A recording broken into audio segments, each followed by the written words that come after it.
Muy bien, listo chicos. Bienvenidos sean todos a los repasos intensivos con tu profe cívico. En esta ocasión vamos a repasar el curso de educación cívica. Vamos a hablar del tema de órganos constitucionales autónomos.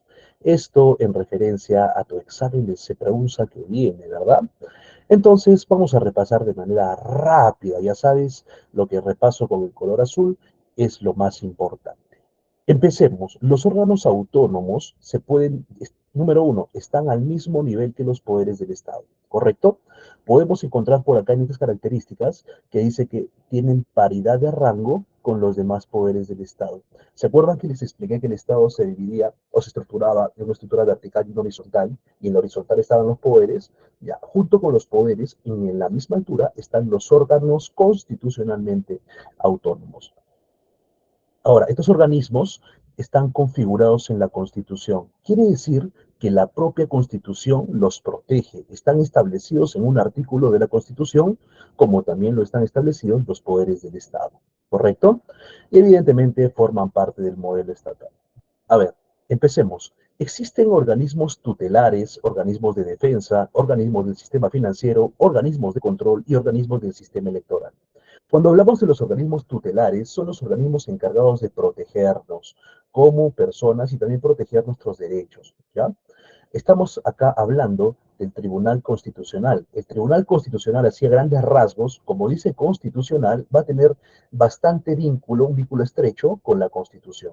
Quiere decir que el Tribunal Constitucional es el órgano encargado de interpretar y proteger la Constitución. ¿Correcto? Por otro lado, tenemos el Ministerio Público. El Ministerio Público tiene otro nombre con el cual se le conoce, que es Fiscalía de la Nación. Vamos a ver más adelante de qué se encarga.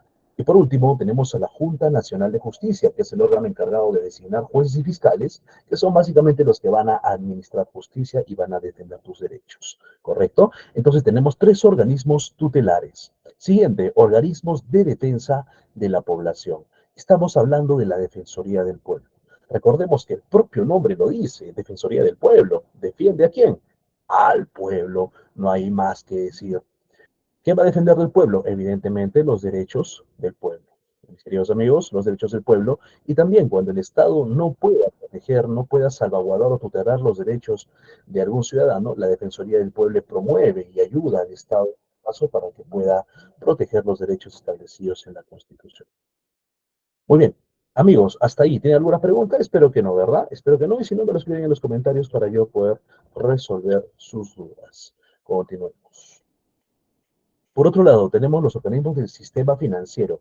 Mira, el sistema financiero, quizá tú esto ya lo has visto en economía, ¿no? El sistema financiero está compuesto en este caso por dos órganos autónomos, la Superintendencia de Bancas, Seguros y AFP, o conocida como la famosa SBS, y también tenemos al Banco Central de Reserva del Perú, conocido como el BCR, ¿no? Cada uno de ellos también tendrá funciones relativas al sistema financiero. Por otro lado, los organismos de control. Control, mira, va a controlar, va a supervisar. Acá tenemos a la Contraloría General de la República. Y por último, los organismos del sistema electoral, o sea, los organismos que se van a encargar de organizar las elecciones. Jurado Nacional de Elecciones, OMPE y RENEC. Muy bien, con esa introducción empecemos. Vamos a ir repasando primero, chicos, el primer organismo tutelar que es conocido como el Tribunal Constitucional. A ver, un segundito, tengo que resolver problemas por acá. Copiar.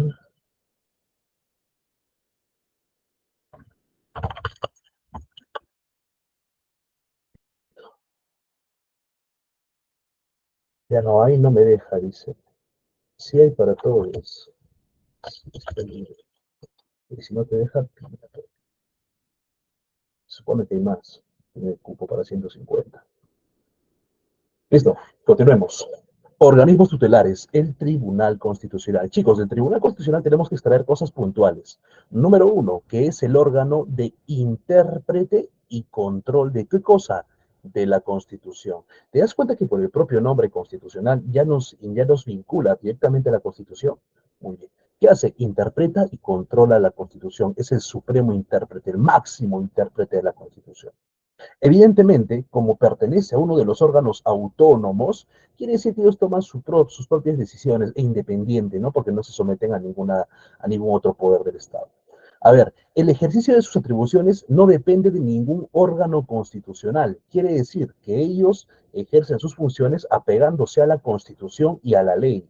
No someten sus decisiones a decisiones políticas. Amigos, por otro lado, mediante el conocimiento de procesos constitucionales. ¿Qué quiere decir? Que el Tribunal Constitucional tiene funciones y dentro de las funciones que vamos a ver ese tribunal está resolver los órganos, perdón, las garantías constitucionales, ¿correcto? Muy bien, empecemos. ¿Cuántos representantes tiene el Tribunal Constitucional, profesor? Tiene 7 magistrados, 7 miembros el Tribunal Constitucional. Profesor, ¿y quién elige a estos 7 miembros que vemos acá, profesor? Son elegidos por el Congreso de la República. Recuerda que el Congreso de la República, para que elija a estos miembros, debe obtener por lo menos el voto de los 2/3 del número legal de congresistas, ¿correcto? Ahora, profesor, ¿cuánto dura el cargo de miembros del Tribunal Constitucional? Tiene el cargo de duración de 5 años, ¿ya? Y por otro lado, no hay reelección inmediata. Esta es una pregunta que ya ha venido en el anterior examen de la UNSA, ¿no? En el CEPRE-Quintos. No hay reelección inmediata para los miembros del Tribunal Constitucional. O sea, que terminan sus 5 años de función, en este caso, y no pueden volver a tener otros 5 años. Tiene que pasar un periodo de 5 años para que recién puedan volver a ser elegidos miembros del Tribunal Constitucional. ¿Correcto? Ahora, me dice que se exigen los mismos requisitos para ser vocal de la Corte Suprema. Estos son los requisitos. Mira, y también gozan de inmunidad, pero eso bueno, ya lo sabía. Ahora, ¿los requisitos cuáles son? Recordemos que hemos visto en el Poder Judicial qué requisitos tenían que tener para ser miembro de la Corte Suprema de Justicia. En este caso, empezamos con el requisito básico y el que más te gusta. ¿Cuál es el requisito básico y el que más te gusta? El peruano de nacimiento, ¿sí o no? Te encanta el peruano de nacimiento. Muy bien. Ahora, ser peruano de nacimiento. Número 2, ¿cuántos años debes de tener? Recordemos que para ser congresista hay que tener 25 años, para ser presidente 35 años, pero en este caso, para ser miembro de la Corte Suprema o miembro del Tribunal Constitucional, tienes que tener una edad mínima de 45 años, ¿yo? Y por otro lado, el último requisito, o quizá el más importante, es el de tener 10 años de experiencia en la función de fiscal o juez en el nivel superior. O, en su defecto, tener 15 años como catedrático universitario en materia penal o 10 años como litigante, evidentemente también en materia penal, ¿correcto? Espero que hasta ahí estemos bien y no tengan ninguna preguntita, amigos. Vamos a continuar con este repasito. Funciones. ¿Cuáles son las funciones? Mucho cuidado porque por acá mucha gente se confunde. Mira, estas funciones nos dicen que el Tribunal Constitucional va a conocer en única instancia. Quiere decir que de las 6 garantías, solamente una va a ir de frente al Tribunal Constitucional. ¿Y cuál será, profesor? Será la garantía que también tiene el nombre de constitucional. ¿Cuál? La acción de inconstitucionalidad. Se da cuenta que por el propio nombre, constitucionalidad, constitución, acción de inconstitucionalidad, tribunal constitucional, todo va relativo a la constitución. Entonces, la acción de inconstitucionalidad será la única garantía que el tribunal conozca en única y definitiva instancia. ¿Correcto? Ahora, por otro lado, ¿y las demás garantías, profesor? Las demás garantías también las conoce, por supuesto que sí, pero estas les van a ser en última y definitiva instancia. O sea que las demás garantías como habeas corpus, habeas data, acción de amparo, se van a conocer primeramente en el Poder Judicial y se van a resolver en el Poder Judicial. Si el Poder Judicial resuelve y tú no estás contento con esa resolución del Poder Judicial, puedes apelar definitivamente. Ahora, si crees que durante el proceso se ha vulnerado, se está violando uno de tus derechos constitucionales, puedes presentar una garantía como el habeas corpus, ¿no? Igualmente va a pasar por el Poder Judicial y en última instancia, como última opción, llegará recién al Tribunal Constitucional. Mis queridos amigos, listo. Y por último, mira, acá mucha gente se confunde, mis queridos amigos. Conocer los conflictos de competencia o de atribuciones asignadas por la Constitución. Esto me remonta, mis queridos amigos. A ver, vamos a dejar de compartir un ratito, ¿ya? Pero, ya está. Esto me remonta, mis queridos amigos. No sé si ustedes se acuerdan. de la época de Martín Vizcarra. Era el año 2019 y el Congreso de la República iba a escoger a los miembros del Tribunal Constitucional. En ese entonces, el Congreso de la República elegía a los miembros del Tribunal Constitucional por recomendación. O sea que ellos mismos elegían a sus amigos y los ponían en el cargo. Resulta que Salvador del Solar, primer ministro de Martín Vizcarra, presenta una cuestión de confianza. ¿Para qué? Para que se cambie el modo de elección de los miembros del Tribunal Constitucional. O sea, que no los elijan ese día, sino que los cambien, que cambien el modo de elección. ¿Qué sucede? Sucede que cuando Salvador del Solar llega al Congreso para presentar esta cuestión de confianza, los congresistas dicen, ya, ok, ya te escuchamos, perfecto, ya planteaste esta cuestión de confianza, perfecto. La votamos después y la pusieron al final del orden del día. ¿Y qué empezaron a hacer los congresistas? Empezaron a escoger a los miembros del Tribunal Constitucional. Escogieron al primero. Y ni bien terminaron de escoger al primero, mis queridos amigos, adivinen qué pasó. Salvador del Solar, aló, Martín Vizcarra. Sí, Salvador, dime. Martincito, ¿sabes qué? La cuestión de confianza que hemos presentado la hemos usado como papel higiénico. No me han hecho caso. ¿Qué procede? Martín Vizcarra entonces entiende y dice, bueno, la cuestión de confianza era para que no elijan a los miembros del TC y ellos han elegido a los miembros del TC. Yo creo que no hay que ser, ¿no? Bastante estudioso ni docto para saber que básicamente le está negando la cuestión de confianza, ¿no? Con sus acciones. ¿Qué hizo el presidente Martín Vizcarra? Mensaje a la nación. Mientras el Congreso votaba por el segundo de los miembros del Tribunal Constitucional, Vizcarra daba su mensaje a la nación. Y los congresistas, mirando con su celular así el mensaje de la nación, se dieron cuenta de que algo iba a proceder y empezaron a apresurar el voto de la cuestión de confianza, porque recuerden que todavía no habían votado, estaba ahí la cuestión de confianza. Y mientras Martín Vizcarra daba su discurso, ellos empezaron a votar. Todo esto pasó en segundos, chicos, ¿eh? Empezaron a votar. Y Vizcarra dijo disolver el Congreso de la República, ya que este me ha negado 2 veces la cuestión de confianza. Uy, en el Congreso, chicos, muchachos, aprobemos la cuestión de confianza. Y todo el Congreso a favor de la cuestión de confianza. Sí, todos a favor, todos a favor. Oye, ¿y los congresistas qué hicieron? Oye, por si acaso, Vizcarrita, no te hemos negado la cuestión de confianza. No, no, no, no, no, no. Nosotros simplemente nos hemos demorado en votarla. Pero al final, cuando la hemos votado, te la hemos aprobado. Y aún así aprobada, Vizcarrita, tú nos has disuelto, Vizcarra. Ahora, ¿qué dice la Constitución? ¿Qué pasa si el presidente disuelve el Congreso sin que éste le haya negado 2 veces la cuestión de confianza? ¿Qué procede? ¿Qué procede? La que dice Mu.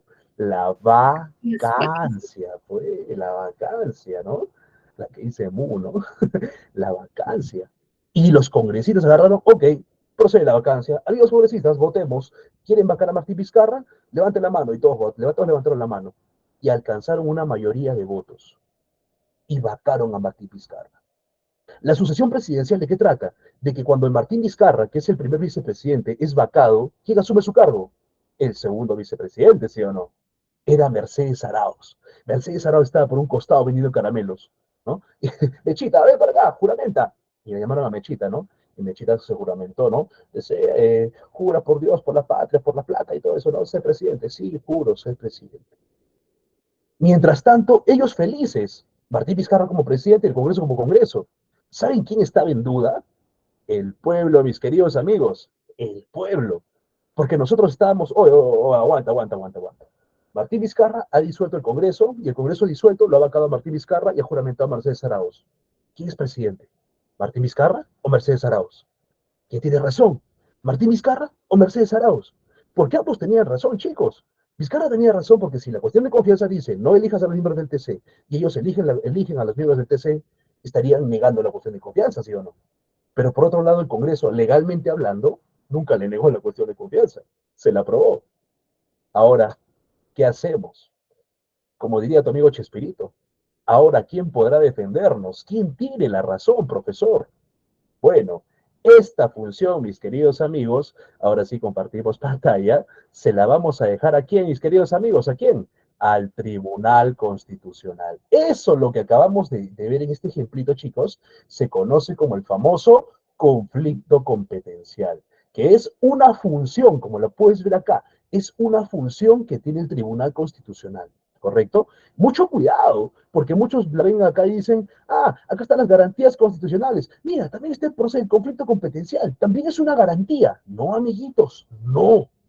El conflicto competencial no es una garantía, sino es una atribución que tiene el Tribunal Constitucional de resolver conflictos de competencia entre los organismos del Estado. ¿Correcto, mis amigos? ¿Han entendido, amigos lindos, esta partecita o tienen alguna pregunta? Los leo en el chat, amigos lindos. Todo chévere, dice Dana, Frank, Josimar, muy bien, todo chévere, mis queridos amigos. Listo, continuemos, continuemos. Muy bien, vamos a ver ahora las famosas, ¿puedes repetir esa parte de los conflictos? Más claro que el agua. Farid, o has entrado tarde o no sé qué estaba haciendo. Pero igual, hijo, no te preocupes. Voy a grabar esta sesión también y la voy a subir a YouTube para que ahí puedas repasar también la misma clase que estoy viendo. ¿Ya? Pero sí, básicamente el Tribunal Constitucional, cuando dos poderes se enfrentan por alguna función que tiene alguno, entonces, profe, va a enviar la grabación, la voy a subir a YouTube. En YouTube le paso el enlace para que ustedes entren. Entonces, cuando dos poderes se enfrentan por una competencia, por una función, el Tribunal Constitucional los separa y dice, hey, poderes, yo voy a resolver. Invertí mi yape. Dice, esta clase es gratis. Todas las clases gratis las voy a subir a YouTube, chicos. Tranquilos, tranquilos, por algo es gratis, ¿sí o no? A los de matemáticas, esos no, por ejemplo. Ya enviaron ya mi sticker al grupo. Sí soy. Bueno, continuemos amiguitos, ¿ya? Profe, si la compartirá, es que estoy en eje familiar y se me corta la señal. La voy a grabar, mi querido Juan José. La voy a grabar y ya ustedes entran a YouTube y en el YouTube repasan, ¿ya? Muy bien, continuemos. Se le quiere, dice María, gracias, María, te los quiero, chicos. En el YouTube azul, no, el YouTube azul no. Muy bien, continuemos entonces. Profesor, el mister está diciendo que el Tribunal Constitucional resuelve las garantías constitucionales. ¿Me está mintiendo? No te miento, hijo. Lo único que te miente es tu ex.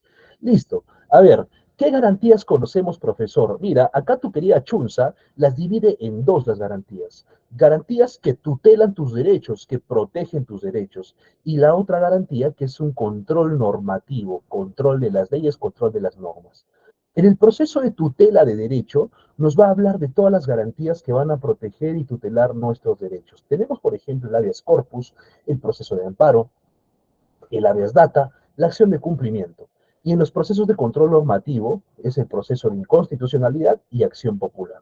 Recordemos que de todos estos, el proceso de inconstitucionalidad que vemos aquí es el que se presenta de frente al Tribunal Constitucional. Los otros se presentan al Poder Judicial y después, en última instancia, se presentan recién al Tribunal Constitucional. Mis queridos amigos, continuemos. Empecemos a hablar de el habeas corpus, habeas corpus. El habeas corpus, ¿qué significa? Que traigan tu cuerpo, habemus corpum, el traed del cuerpo, ¿correcto? Encontrar el cuerpo. A ver, el habeas corpus protege un derecho muy importante. ¿Qué derecho, profesor? La libertad. Pero no solamente la libertad, sino también los derechos individuales y la seguridad personal. El habeas corpus es bien famoso porque es una garantía que no requiere formalidades, amigos. ¿Qué quiere decir? Que el habeas corpus es sencillo y es rápido. Por ejemplo, tú no necesitas de un abogado para presentar un habeas corpus. Tú mismo lo puedes escribir en una hojita, lo puedes presentar por chat, por WhatsApp, por llamada. No hay formalidades. Y tiene la celeridad, ¿por qué? Porque el habeas corpus se resuelve en un día, en 24 horas se resuelve. ¿Correcto? Ahora, ¿qué derechos protege el habeas corpus? Esto sí tienes que grabarte porque puede que te pongan el ejemplo de un derecho y te pregunten qué garantía protege ese derecho. Primero, a la integridad personal, correcto, integridad física, psicológica, no sé, moral, a no ser obligado a prestar juramento, a no ser exiliado ni expatriado, a no ser expulsado del país que te asila, a no ser detenido, ¿no? Al menos que sea por mandato escrito, a decidir voluntariamente hacer servicio militar, a no ser detenido por deudas, no ser privado del DNI, no ser incomunicado, asistido por un abogado, ¿no? a ser excarcelado cuando hay una orden del juez, o sea, que te liberen de la cárcel, derecho a no ser desaparecido forzosamente, ¿no? Lo que ha hecho Guaidó Montesinos, a ser tratado razonablemente cuando estás detenido y recluido, o sea, que los policías no pueden pegarte cuando estás detenido y sometido. Muy bien, estos son los derechos que protege el habeas corpus, mis queridos amigos, ¿ya? Es necesario que ustedes los lean y los conozcan para que puedan dar bien su... A ver, ¿tienen alguna preguntita de poderes de, perdón, de habeas corpus? A ver, introduce el chat. ¿Lo tienen? No lo tienen. Me retiro, dice, porque escucho entrecortado. Cuídese. Chao, Juan José. Ya se fue, me imagino, mi querido Juan José. Muy bien, continuemos. Ahora tenemos el proceso de acción de amparo, pero antes voy a hacer el habeas data, ¿ya? El habeas data voy a hacer primero, ahorita te explico por qué. El habeas data, como su nombre lo dice, data, ¿qué protegerá? Los datos, o sea, protege la información. A ver, acá tenemos, creo que había escrito un comentario, por ejemplo, corpus. Corpus, a ver, tu profe está caminando por la calle, tomándose una cerveza porque tu profe es recontra alcohólico. Se está tomando la cervecita. Y mientras tomo la cerveza, viene un policía y me dice, señor, usted queda detenido por tomar bebidas alcohólicas en la vía pública. Y me lleva preso, me lleva detenido. Me mete a la carceleta. Yo te pregunto, ¿es un delito tomar bebidas alcohólicas o es una falta? No es un delito. No es un delito, por supuesto. Ni siquiera falta es. Ni siquiera falta. Simplemente es, ¿qué te puedo decir? Un incumplimiento a una ordenanza municipal. Porque son ordenanzas municipales, la Constitución no dice. Correcto. Incumplimiento de una ordenanza municipal. Inclusive, mucho lo que te pueden hacer es ponerte una multa. Lo máximo que pueden hacer. Nada más. Pero el policía me ha privado de mi libertad. Me ha detenido. Me ha privado de mi libertad. En ese caso, ¿yo qué puedo hacer para que esa libertad me sea resarcida? Habeas corpus. Es un ejemplo, evidentemente ficticio. ¿Quieres un ejemplo real? Por ejemplo, acuérdate, dejo de compartir, o tengo que contar esta historia. Acuérdate de PPK. ¿Qué hizo tu amigo PPK? PPK dio el indulto a Alberto Fujimori, ¿sí o no? Te puede decir a que te retires. Claro, claro, te voy a decir que te retires, definitivamente. ¿Te acuerdas de PPK? PPK indultó a Alberto Fujimori, ¿sí o no? Ahora, las víctimas apelaron esta decisión al Poder Judicial y el Poder Judicial le dijo, oye, por si acaso tu indulto no procede. ¿Qué hicieron los fujimoristas? Apelaron la decisión del Poder Judicial. Oye, Poder Judicial, pero es un indulto, es un mandato presidencial, Poder Judicial, tiene que hacer caso. Y el Poder Judicial dijo, no, no, no. Oye, vamos a presentar un habeas corpus, porque ya lo han liberado. Y tú, Poder Judicial, lo estás privando de su libertad. Habeas corpus, preséntate. Y presentaron un habeas corpus. Y el Poder Judicial dijo, ja, de arriba de habeas corpus. ¡Pum! Negado el habeas corpus. Los fujimoristas agarraron, Poder Judicial, como me has negado el habeas corpus, voy a irme a la última y definitiva instancia, al Tribunal Constitucional. Tribunal, por si acaso, han indultado a Fujimori, a Alberto, y el Poder Judicial no lo quiere liberar, por si acaso. Tribunal, resuelve este tribunal, ¿cómo hacemos? Y el tribunal agarra y dice, ok, tienes razón, ¿no? Ha indultado, habeas corpus, defiende su libertad, vamos a devolverle la libertad que le está privada el Poder Judicial. Y el Tribunal Constitucional agarró y dijo, liberen a Fujimori. Liberen a Fujimori, dijo. Ahora, profesor, ya agotamos la vía del Poder Judicial y el TC dice que liberen a Fujimori. ¿A dónde puedo seguir apelando, profesor? Si eres doctor, si eres estudioso, si eres leído, sabes que puedes ir a la Comisión Interamericana de Derechos Humanos. Que dicho sea de paso, esta comisión también se ha pronunciado y ha rechazado el indulto a Fujimori. Pero como estamos en el gobierno de Dina Boluarte, que es comadrita de tu amiga Keiko Fujimori, por eso Pedro Castillo, Alberto Fujimori está libre, ¿no? Alberto Fujimori está libre. Pensando en el profe Pedro Castillo. Continuemos. Siguiente. Entonces, el habeas data protege la información, ¿ya? Información que se encuentra establecida en el artículo 2, incisos 5 y 6. Han preguntado este artículo 2, incisos 5 y 6 ya antes, ¿ya? Así que grábatelo, por favor. ¿Qué derechos protege, profesor? ¿Qué me dice el artículo 5? Que puedes acceder a cualquier información pública. Te da acceso a la información. pública. No estoy comprendiendo. Neisar, dime Neisar. No Ah, estoy ah, comprendiendo. ok, ok, ok. Listo, ahora sí. Muy bien, ¿cuándo procede? El artículo 2, inciso 5 y 6. ¿Qué me dice el artículo 5? El de artículo 2, inciso 5. Me dice que yo tengo el derecho de acceder a todo tipo de información pública. Información, evidentemente, que dependan de una institución pública, ¿correcto? Muy bien. Pero no solamente me dice eso, porque el inciso número 6 me dice que la información privada que tú tienes debe ser protegida también por las personas o por las entidades a las cuales tú le das esta información. Por ejemplo, el secreto bancario. El secreto bancario es una información privada, solamente tú puedes acceder a esa información, nadie más. Evidentemente el banco también lo tiene, pero el banco no puede dar esta información a ninguna otra persona. Y si lo hace profesor, habeas data, pues, porque está permitiendo tu derecho en este caso, al secreto bancario. O a la intimidad de comunicaciones también, si alguien graba tu conversación. Muy bien. Ahora sí el amparo. Profesor, ¿por qué lo he dejado al final? Porque el amparo, ¿qué dice? Tiene por derecho proteger los demás derechos. ¿Por qué dice los demás derechos, profesor? Porque hay una garantía que protege la libertad y otra garantía que protege la información. Ya, mis queridos amigos, es por eso que dice los demás derechos. Continuemos. Entonces, la acción de amparo protege los demás derechos, ¿correcto? Protege ante cualquier vulneración de los demás derechos. ¿Qué derechos, profesor? Derecho a la igualdad, a no ser discriminado, ejercicio de la religión, a la libre contratación, creación intelectual, libertad de asociación, trabajo, negociación, propiedad, herencia, nacionalidad, educación, salud, al honor. ¿Correcto? La acción de amparo. Por ejemplo, ¿te acuerdas del caso de tu amigo Ricardo Morán, el peladito de Brazers? Ya. Ese peladito, acuérdense que lo bueno de tener plata, ¿no? Sí, es Krillin de ambiente, ¿no? Lo bueno de tener plata, agarró y dijo, oye, así como tú te quieres comprar unas zapatillas Nike, Adidas, él dijo, oye, quiero comprarme 2 hijos. Y fue a Estados Unidos y se compró 2 hijos.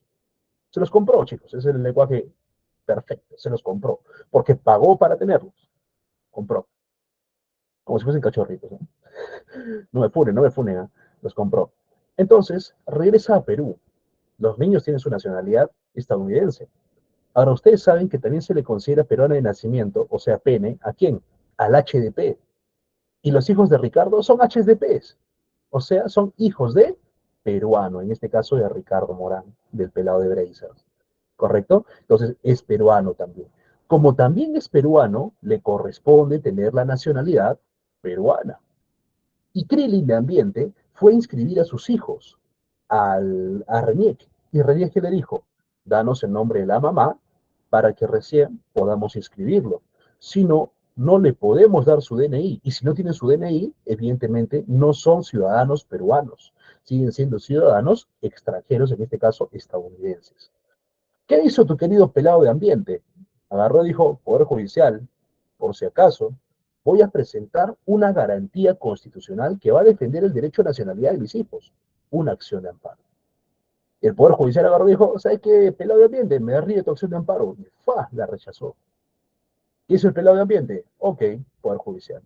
Voy a irme al Tribunal Constitucional. Porque como tú no me quieres hacer caso, y lo que estoy pidiendo es algo lógico y coherente, voy al tribunal. El Tribunal Constitucional llegó al caso, no expusieron los argumentos, y el Tribunal Constitucional al final resolvió a través de una acción de amparo, ¿no?, que presentó Ricardo Morán, y le otorgó en este caso la orden a René para que le entregue el DNI a sus hijos. O sea, que no les niegue el derecho a la nacionalidad.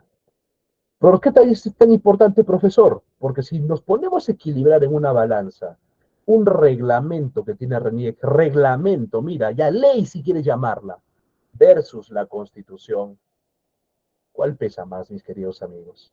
¿La Constitución o la ley o el reglamento?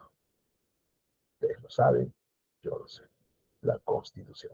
CPP, así es, la Constitución Política del Perú, ¿no? Ustedes son unos tremendos CPPs, o sea, constituciones políticas del Perú. No cabe, ¿no? No cabe, pero sí son. Listo, continuemos. Continuemos. Ahí está, la acción de cumplimiento. La acción de cumplimiento dice cumplimiento. porque está en referencia a las personas que tienen algún cargo de autoridad o funcionario que no quieren cumplir una norma, o sea, se tornan renuentes a cumplir una norma legal, ¿no? Hay que dar cumplimiento a una norma legal, ¿correcto? Entonces nos protege contra cualquier funcionario o contra cualquier autoridad, ¿correcto? Que no quiera cumplir o acatar una norma legal. Estas primeras cuatro que hemos visto son las garantías que van a tutelar nuestros derechos, ¿correcto? Las hemos visto acá. Ahora vamos a hablar las de procesos de control normativo. ¿Y por qué ese proceso de control normativo? Porque estas dos van a controlar. ¿A quién van a controlar? A las normas y a las leyes. Hablando de la acción popular procede contra reglamentos, normas administrativas, resoluciones de carácter general, o sea, contra cualquier norma, ¿correcto? Que infrinja la Constitución o la ley, ¿correcto? La Constitución o la ley. En este caso, nos protegen entonces la acción popular contra normas. Sale. Normas. Es difícil escribir, es difícil escribir. Normas.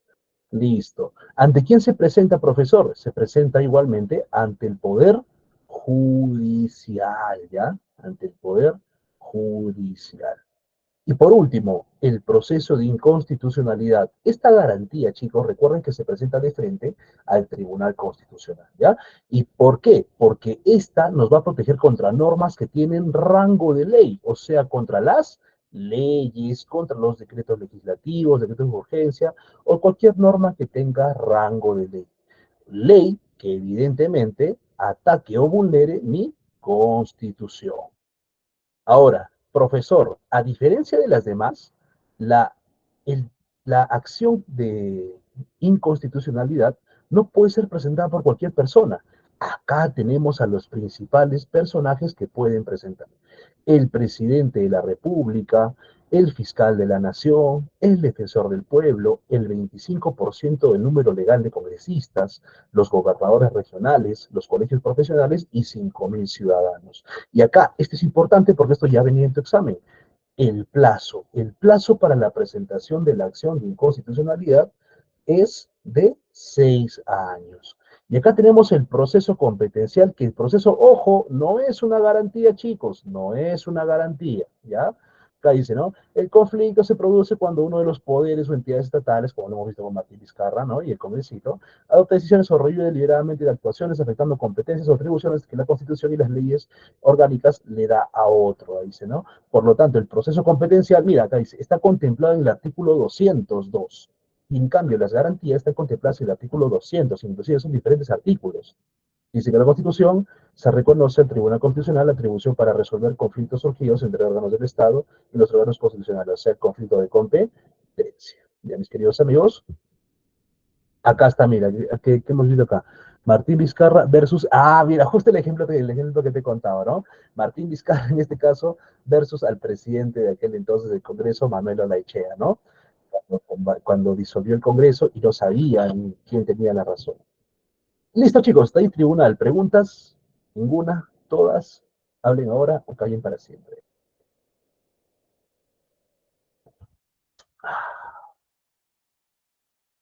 Puros traumas. Surrompro. No, es tecito, es teicito. Más claro que el petróleo, excelente. Más claro que mi amigo de Colegio Nacional. Listo, excelente. Empecemos. Ministerio Público o Fiscalía de la Nación. Ya saben, mis queridos amiguitos, que el Ministerio Público es también conocido como la Fiscalía de la Nación. Este Ministerio Público, Fiscalía de la Nación, se va a encargar de algo: prevenir y perseguir el delito. Esto nomás tienes que acordarte. Esto nada más. Ahora, en el Ministerio Público vamos a encontrar a quiénes, a los fiscales, y los fiscales van a ser los que van a perseguir el delito. ¿A quién tenemos? A una jerarquía. Acá, por ejemplo, tenemos como el director de este órgano, como ente más importante, ente director, tenemos al fiscal de la Nación. Luego tenemos a los fiscales supremos, fiscales superiores y fiscales provinciales. Mucho cuidado acá, porque si tú te das cuenta, el Poder Judicial también tiene órganos jerárquicos, que si tú te das cuenta coinciden con las fiscalías. Acá, por ejemplo, estaría ejerciendo sus funciones los juzgados especializados o mixtos. Acá con los fiscales superiores, la Corte Superior. Con los fiscales supremos, la Corte Suprema. Profe, y el fiscal de la Nación. Ah, el fiscal de la Nación solamente es uno, un fiscal de la Nación. Y este fiscal de la Nación es el encargado de dirigir a los demás fiscales, ¿correcto? Así como la Corte Suprema tiene su presidente del Poder Judicial, igualmente el Ministerio Público tiene su máximo representante, que es el fiscal de la Nación. Ahora, profesor, el fiscal de la Nación como máxima autoridad, que lo podemos ver acá, ¿quién lo elige, profesor? Ah, lo va a elegir ¿quién? La Junta de Fiscales Supremos. Estos de acá eligen al fiscal de la nación, ¿correcto? Ahora, una vez que eligen al fiscal de la nación, este fiscal de la nación, ¿cuánto se queda en cargo, profesor? 3 añitos, 3 añitos. Profesor, y si quiero ser fiscal de la nación, ¿qué requisitos cumplo? Los mismos requisitos que para ser miembro de la Corte Suprema. O sea, PN, 45 años, y 10 años como fiscal o juez superior, o 15 como catedrático o litigante. Ya, mis queridos amigos, no se olviden, por favor, el PN es importante en todos los cargos. Continuemos. Funciones. ¿Cuáles son las funciones del Ministerio Público, profesor? Te voy a encerrar las más importantes, ¿ya? Tenemos, número uno, evitar el delito, evitar la comisión de delitos. Número dos, ejercer la acción penal de oficio o cuando alguien lo solicita, o sea, de oficio o de parte. ¿Qué quiere decir? Nuevamente acá, dejamos de compartir un ratito nuevamente. Ahora sí, Macanaki.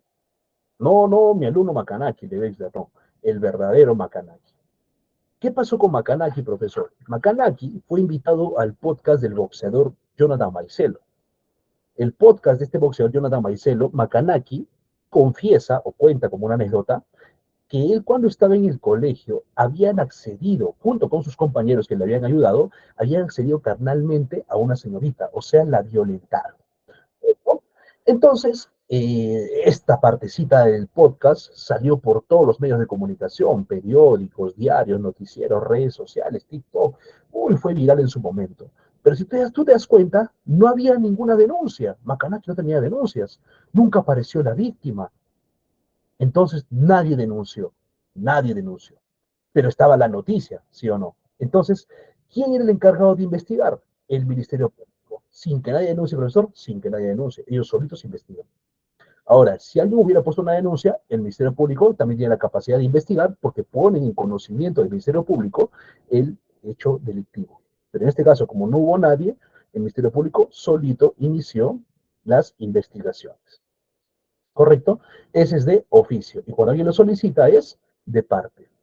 Siguiente, acusar al presunto culpable. Cuando tú denuncias a una persona, el fiscal siempre juega de tu lado, ¿no? Evidentemente, si es considerado delito esa acción que has denunciado. Investiga el delito y protege a las víctimas y testigos que colaboren con la justicia, ¿ya? Hasta ahí, ¿estamos bien? ¿Estamos entendiendo? Ah, mira, esto es importante lo que dice tu amigo el lapicito. ¿Por qué? Porque el fiscal no es un juez. El fiscal no decide si tú eres inocente o si tú eres culpable. El fiscal te acusa, el fiscal agarra y te dice, tú eres culpable. Y como te estoy acusando que eres culpable, yo, fiscalía, tengo que probar tu culpabilidad.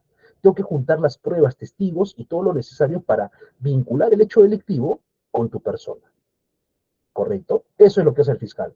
Y luego el juez, con las herramientas de la defensa del imputado y con las herramientas de la fiscalía que acusa, entre sus argumentos los va a ponderar. Y el que tenga argumentos más sólidos apegados a la ley será el que tenga la razón. Si tiene razón la defensa, lamentablemente el choro o el asesino o lo que tú quieras saldrá libre. Pero si en este caso el fiscal argumenta bien y tiene un buen nivel, entonces esta persona entrará en la cárcel. El juez, ojo, el juez, así sepa que una persona es culpable, si tiene una pésima acusación del Ministerio Público, el juez tiene que liberarlos. El juez tiene que liberarlos. El juez tiene las herramientas con las cuales va a administrar justicia. Y esas herramientas se las da el Ministerio Público.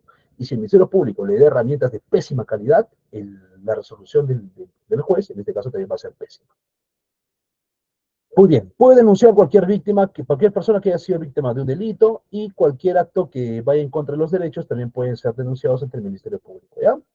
Listo. Siguiente. Junta Nacional de Justicia. La Junta Nacional de Justicia, al toque chicos, es un órgano encargado de qué cosa, profesor? De designar, acá vamos a ver, jueces y fiscales. Acá está, evaluar, ratificar y designar jueces y fiscales, ¿ya? Muy bien, esa es su función más importante. ¿Por quién está conformada? Por 7 miembros, elegidos por cuánto? 5 años, que no pueden ser reelegidos. ¿Y quién los selecciona? Una comisión especial que está conformado por un miembro de la Corte Suprema, un miembro de la Fiscalía Superior, también Suprema, un miembro del Colegio de Abogados de Lima, un miembro entre los rectores de universidades públicas y un rector de universidades privadas. Solamente lo menciono, porque son entre tu examen. Listo. Eh, Están las responsables exactas sobre eso. Ya. El Congreso puede remover a los miembros del Tribunal Constitucional siempre que hayan cometido alguna causa grave, por ejemplo, la comisión de un delito, ¿no? Listo. Oye, profe, además de designar jueces y fiscales, ¿qué más hace la Junta Nacional de Justicia? Ah, designa al jefe de OMPE y al jefe de RENIE, o sea, jefe de los órganos electorales, ¿ya? Hasta ahí estamos, espero que sí. Siguiente, preguntitas, ninguna. Siguiente, al toque. Organismos del sistema financiero, mis queridos amigos. Financiero, tenemos a la SBS y al BCR. La SBS, ¿de qué se encarga la SBS, profesor? Se encarga, número uno, de la regulación y supervisión de las entidades del sistema financiero, o sea, entidades que reciben dinero del público, ¿ya? Dentro de sus funciones más importantes acá tenemos preservar los intereses de los depositantes, o sea, de los asegurados, ¿no? Garantizar que esa entidad financiera tenga un equilibrio.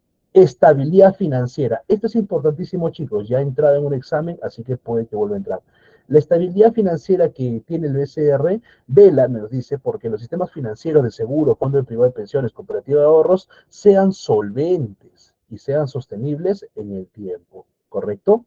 Integridad financiera, ¿no? Con esta integridad financiera, ¿qué hace? Previene el lavado de activos a través de la UIF.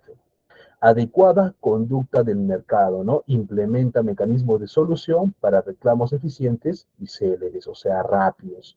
Y por último, protección social del sistema privado de pensiones, o sea, la SDS contribuye al sistema privado de pensiones para que sus afiliados puedan tomar buenas decisiones en el transcurso de sus depósitos. Ahora, la USA ha preguntado, ¿no? ¿Qué organismo del sistema, qué organismo constitucionalmente autónomo tiene cuatro mandatos para ejercer sus funciones, la SDS? Primer mandato, estabilidad financiera. Segundo, integridad financiera. Tercero, adecuada conducta del mercado. Y cuarto, protección social en el sistema privado de pensiones. Espero que hasta ahí estemos clarísimos. Siguiente, Banco Central de Reserva del Perú. Mucho cuidadito acá, por favor, porque este Banco Central de Reserva del Perú está compuesto por 7 miembros, correcto, que forman el directorio del BCR. De los 7 miembros, el Poder Ejecutivo designa a 4. Dentro de los 4 que elige el Poder Ejecutivo está el presidente del BCR. Y luego el Congreso va a ratificar al presidente y va a elegir a los otros 3 miembros restantes, ¿no? Esto ya lo vimos en las funciones especiales del Congreso de la República. Así que, mis queridos amigos, ya saben. Sabe. Continuemos. Funciones del BCR, función más importante, estabilidad monetaria. ¿Por qué lo toco? Porque muchos la confunden con la SBS. No es lo mismo estabilidad financiera que estabilidad monetaria. En este caso, el BCR va a regular la moneda. ¿Para qué? Para evitar la inflación. Esa información también es muy importante, mis queridos amigos, ¿ya? Por otro lado, emite billetes y monedas, administra las reservas internacionales y ejecuta el sistema de pagos. Y también difunde información económica de las finanzas nacionales. Siguiente. Si me preguntas, continúo. Si no, comentario nomás, chivo, ya saben. Defensoría del Pueblo. Su nombre lo dice. ¿Defiende a quién? Al pueblo. Pero mira, esta Defensoría del Pueblo fue un regalito de tu querido amigo Alberto Fujimori, porque ha sido creada con la Constitución del 93, ¿correcto? ¿Y qué hace, profesor? Nos supervisa el cumplimiento de los deberes de la administración estatal, o sea, ejecuta los lineamientos necesarios para que el Estado peruano defienda tus derechos. Y si el Estado peruano no defiende tus derechos, ahí recién actúa la Defensoría del Pueblo. ¿Ya? ¿El representante quién es? El defensor del pueblo. Y ya lo hemos visto en las funciones especiales. ¿Quién elige el defensor del pueblo? Lo elige el Congreso de la República, ¿ya? Con los dos terceras partes del voto total de congresistas. ¿Cuánto dura su cargo? 5 años. 5 años, 5 años, ¿ya?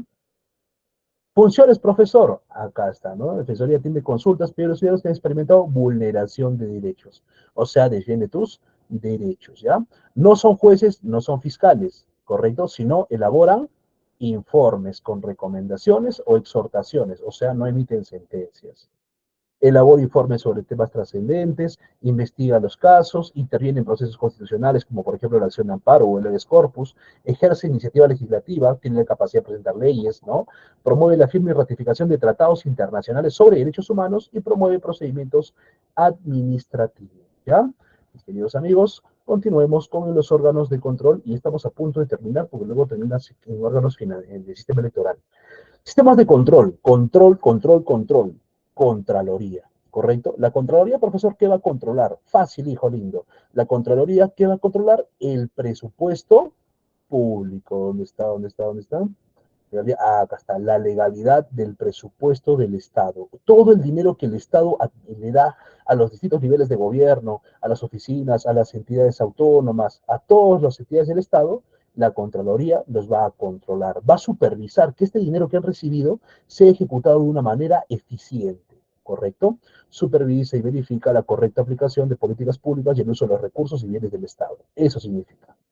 Ahora, la Contraloría evidentemente está dirigido por el Contralor General de la República, que es elegido y designado por el Congreso, como ya hemos visto en las funciones especiales. Pero mira, con la diferencia que este es el único órgano autónomo que tiene una duración en el cargo de 7 años, porque el resto dura 5 años, ¿no? Ahora, el miembro del Ministerio Público Fiscal de la Nación, ¿cuántos dura? 3 años. Pero el Contralor tiene un cargo de duración de 7 años, es el que más dura en el cargo. ¿Ya mis queridos amigos? Listo. Siguiente, entidades sujetas a control. ¿Cuáles son las entidades que están sujetas al control de la Contraloría?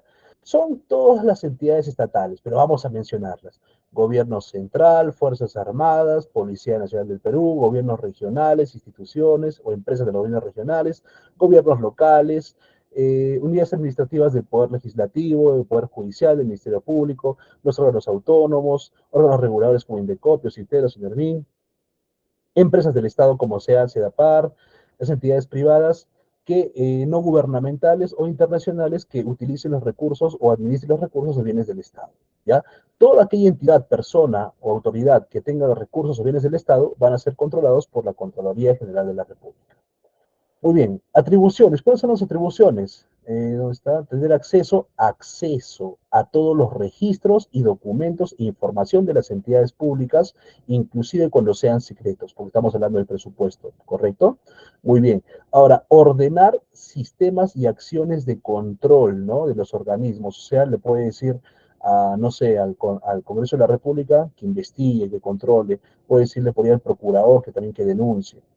Supervisa y garantiza el cumplimiento de las recomendaciones que se deriven de los informes de control emanados de cualquiera de los órganos del sistema. Dispone del inicio de acciones legales a través del procurador público, ¿no? O sea, el procurador denuncia al funcionario que está utilizando mal los bienes del Estado. ¿El procurador quién es, profesor? El procurador es el abogado del Estado, el abogado que defiende al Estado y representa al Estado. Norma y vela por la adecuada implementación de los órganos de auditoría interna, presenta una evaluación, un informe anual al Congreso y absolve consultas, emite pronunciamientos institucionales. Hasta ahí, ninguna pregunta, espero para poder continuar. Sistema electoral. A ver, mis queridos amigos, cuando hablamos del sistema electoral, estamos hablando de los tres elementos, RENIEC, OMPE y Jurado Nacional de Elecciones. No se pueden separar, porque todos ellos trabajan en conjunto, ¿correcto? Tienen funciones diferentes y específicas, pero en conjunto permiten un adecuado desarrollo del proceso electoral, ¿ya? Muy bien, continuemos. Jurado Nacional de Elecciones. Como cualquier jurado, el jurado se va a encargar de resolver disputas, controversias, ¿correcto? De resolver la ley. En este caso, el Jurado Nacional de Elecciones, ¿de qué se va a encargar, profesor? De cautelar la transparencia y legitimidad del proceso electoral, así como el correcto ejercicio de los derechos electorales. O como yo les digo, chicos, ¿no? El Jurado Nacional de Elecciones se encarga de defender y proteger las normas del proceso. Por otro lado, el Jurado Nacional de Elecciones tiene una máxima autoridad que se conoce como el Pleno del Jurado Nacional de Elecciones. Este pleno está conformado por 5 miembros que son elegidos por 4 años y en estos sí se admite la reelección. ¿Quiénes pueden ser profesor? Un miembro elegido por la sala plena de la Corte Suprema de Justicia de la República, va a ser quien presida el Jurado Nacional de Elecciones, o sea, un representante de los jueces supremos. Número dos, uno elegido por la Junta de Fiscales Supremos, uno elegido por el Colegio de Abogados de Lima, uno por los decanos de universidades, facultades de Derecho de universidades públicas y uno por los decanos de las facultades de Derecho de universidades privadas. Ellos 5 van a conformar lo que se conoce como el Pleno del Jurado Nacional de Elecciones, o sea, la máxima autoridad dentro del Jurado Nacional de Elecciones. Así como hay una máxima autoridad, también hay una autoridad de menor relevancia, que son los jurados electorales especiales, porque estos van a administrar justicia, pero lo van a hacer solamente a nivel regional, ¿correcto? Tiene plena competencia a nivel de su circunscripción electoral, o sea, a nivel regional. Ahora, ¿cuáles son las funciones, profesor del Jurado Nacional de Elecciones? La más importante, vamos a ver. Fiscalizar la legalidad y el ejercicio del proceso electoral, ¿no? Por otro lado, administrar justicia en materia electoral con resoluciones que son inapelables. No es de que, oye, no he ganado, quiero apelar. No, no puedes apelar a las decisiones del Jurado Nacional de Elecciones. Siguiente, proclamar a los candidatos elegidos y expedir credenciales. Ojo, expedir credenciales es muy importante porque son las credenciales que acreditan que esta persona es un funcionario o es una autoridad. Mantiene y custodia el ROP, el registro de organizaciones políticas, que es donde están inscritos los partidos políticos y las personas que también pertenecen a los partidos políticos. Y por último, convoca referéndum y consultas populares. Lo hemos visto, por ejemplo, cuando participaba en la revocatoria, en la remoción, en el referéndum, en la iniciativa legislativa, participan también los órganos electorales, en este caso el Jurado Nacional de Elecciones, que era el que promovía, ¿no?, todos estos temas de consulta popular. Y declara, ¿no?, que un proceso electoral puede ser nulo. Listo. Hasta ahí, preguntas del jurado, espero que ninguna. Siguiente, OMPE, organismo del sistema electoral, que se va a encargar de organizar, mira, ¿dónde está? ¿Dónde está? ¿Dónde está? Organizar y ejecutar todos los procesos electorales y de referéndum. Organiza. Su representante o su máxima autoridad es elegido por la Junta Nacional de Justicia por un periodo de 4 años, ¿no? ¿Cuáles son sus funciones? Organizar el proceso electoral, elaborar y diseñar la cédula de sufragio, diseñar y ejecutar el programa de capacitación de los miembros de mesa, obtener los resultados, ojo, no publicarlos, obtenerlos, ¿correcto? Verificar y controlar qué cosa. En este caso, la organización económica de las entidades políticas, o sea, los partidos políticos. Divulgar los procedimientos para las elecciones, o sea, ayudar al ciudadano que pueda votar y brindar apoyo y asistencia técnica a los partidos políticos en sus procesos de democracia interna, o sea, en sus elecciones internas. Y por último, tenemos al Registro Nacional de Identificación y Estado Civil, o sea, RENIEC. ¿De qué se va a encargar este profesor? Se va a encargar de organizar y mantener el registro único de identificación de personas. O como ustedes saben, ellos tienen la lista de invitados a nuestra fiesta electoral, ¿verdad? Entonces, ellos van a custodiar la identidad de todas las personas naturales, pero no solamente eso, sino que también van a inscribir los actos relativos al cambio de su capacidad civil. O sea, inscribe nacimientos, defunciones, matrimonios, divorcios, ¿correcto? Muy bien. Ahora, acá vemos, ¿no? Registran nacimientos, matrimonios, divorcios, defunciones y demás que modifican los actos civiles. Prepara y mantiene actualizado el padrón electoral. El padrón electoral es la lista de votantes. Proporciona al Jurado Nacional de Elecciones y OMPE información necesaria para el cumplimiento de sus funciones. Quienes pueden votar, quienes no pueden votar. Mantiene actualizado el registro de identificación de personas, emite el DNI evidentemente, corrobora con la corroboración de firmas, en este caso, certificación de firmas, y velar por el respeto a la intimidad de la persona. Listo, chicos. Con eso hemos terminado los órganos autónomos, que son órganos facilísimos. Acuérdense, Tribunal Constitucional defiende la Constitución y resuelve conflictos de competencia. Tenemos, por otro lado, Ministerio Público, persigue el delito. Junta Nacional de Justicia, designa jueces y fiscales, jefe de OMPE y jefe de RANIEC. Por otro lado, ¿qué más tenemos? El Ministerio Público de Justicia. Por otro lado, tenemos a la SBS, preserva la estabilidad financiera. BCR, preserva la estabilidad monetaria. Tenemos, por otro lado, Defensoría del Pueblo, defiende los derechos del pueblo. ¿Qué más tenemos? Contraloría, control de presupuesto público. Por otro lado, ¿qué más tenemos? Tenemos sistema electoral, OMPE organiza las elecciones, RENIEC se encarga de preservar los datos, la data informativa del sistema electoral y el Jurado Nacional de Elecciones que se encarga de velar por las reglas y leyes del proceso. Facilísimo, chicos, un concepto pequeño de cada uno. Y así hemos terminado este repasito del sistema electoral. Espero que les haya hecho de mucha ayuda, mis queridos amigos. Y con esto vamos a detener la grabación. Detenemos la grabación.